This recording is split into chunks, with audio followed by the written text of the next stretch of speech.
What was I thinking that we were done with VTP? There was one more feature I wanted to show you, and it is a short and sweet one, and actually is a bonus for you putting up with me on that. I'm going to show you another difference between versions 2 and 3 of VTP that I think you ought to know about. That one's simple too. So some light stuff here. Let's dive right in with VTP pruning.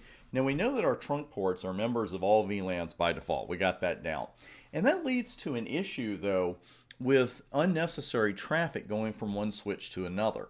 Now, even if the downstream switch needs to know about the existence of a VLAN, maybe it doesn't need all the traffic that's destined for that VLAN. And we're going to do a two-switch walkthrough. I'll show you exactly what I'm talking about.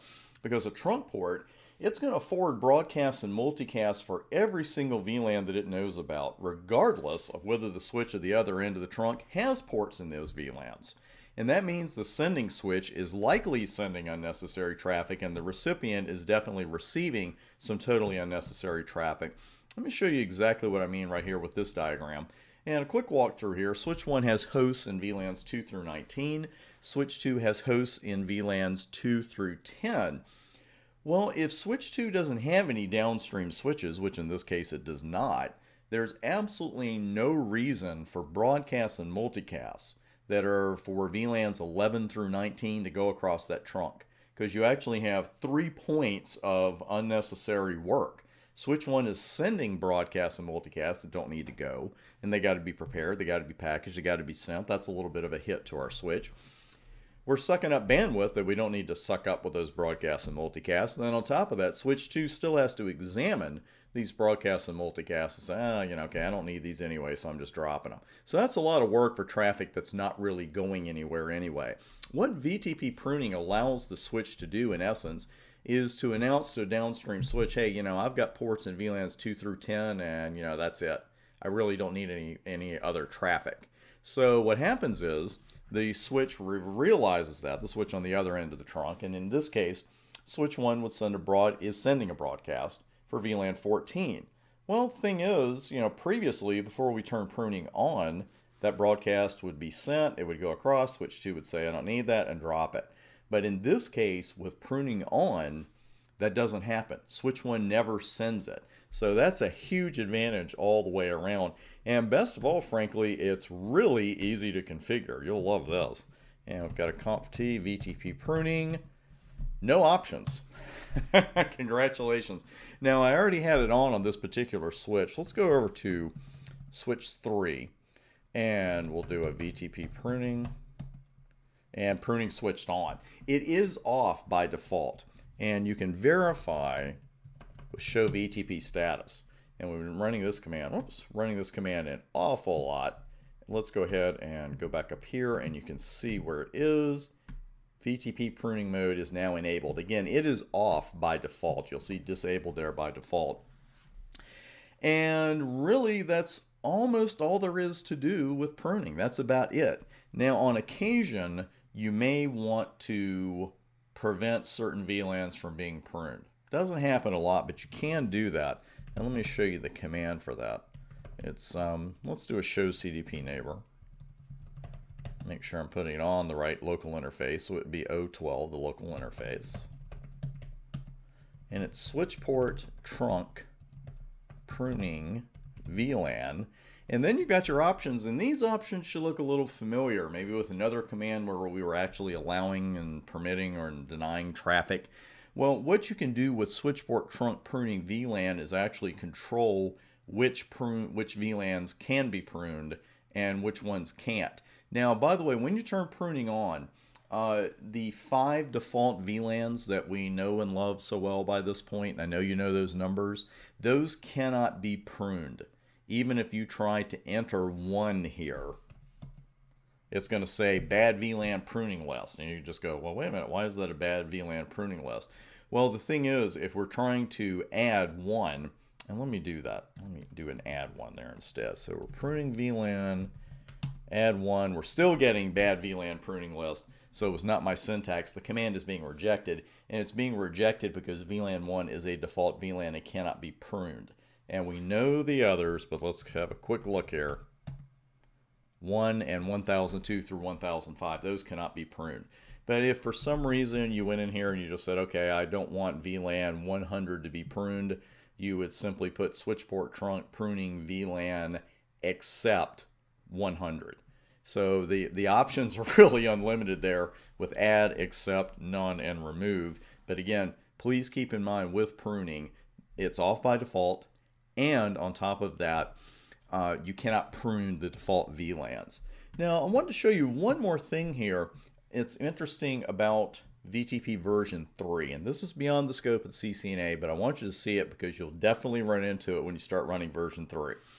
So we've got it running between versions 1 and 3 right now, and let's say that I wanted just to create some VLANs here. Okay, and switches 1 and 3 are the only ones in the mix. So I'm in a lab and I'm doing this and I want to create VLAN 200, and I do it the same way I've been doing it for a long time. But I get a message now that I've never seen before. VTP VLAN configuration not allowed when device is not the primary server for VLAN database. Well, that sounds kind of like something to do with the modes, right? Like server and client, that kind of thing. So you run show VTP status, and you see right there VTP operating mode is in server, and that's all fine. So what exactly is going on here? Well, maybe it's just something, I must have missed something there, Chris's videos. So I'll go over to the other switch and try to create it there. And I get the exact same message.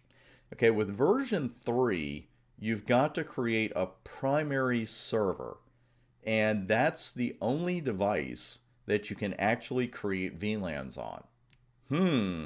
And yes, I did learn that when VTP version 3 came out, and I tried to create VLANs the way I always had. And you go into config here, and you see domain, and there's something about a file and interface, mode, password, pruning, and version. Most of these we've seen so far. So what about this primary server jazz? Well, I don't see anything there about a primary server. Let's see if we have an option here. And well, we really don't. There's nothing here about a primary. That we're getting into some VTP instances here, and we don't want to get into that. So how do I make this my VTP primary server? What you actually have to do is go back to enable mode. That's where they stuck it, so that's where we have to use it. So I'm going to use primary here, and I could just go ahead and hit enter. And you'll notice this system is becoming primary server for feature VLAN. What is the password? And it gave me about 2.5 seconds there to put it in. So you even have to know what the password is to get this done. And that always takes a second or two, or perhaps more than a second or two. 10, 9, 8, 7, 6, 5, 4, 3, 2, 1, go. Hey, so what it's doing is looking for conflicting devices. And what it's doing, of course, is actually saying, okay, is there another VTP3 device out there that's already been named the primary server? Because as you gather from the name, you can't really have multiple primary servers. I want you to have one.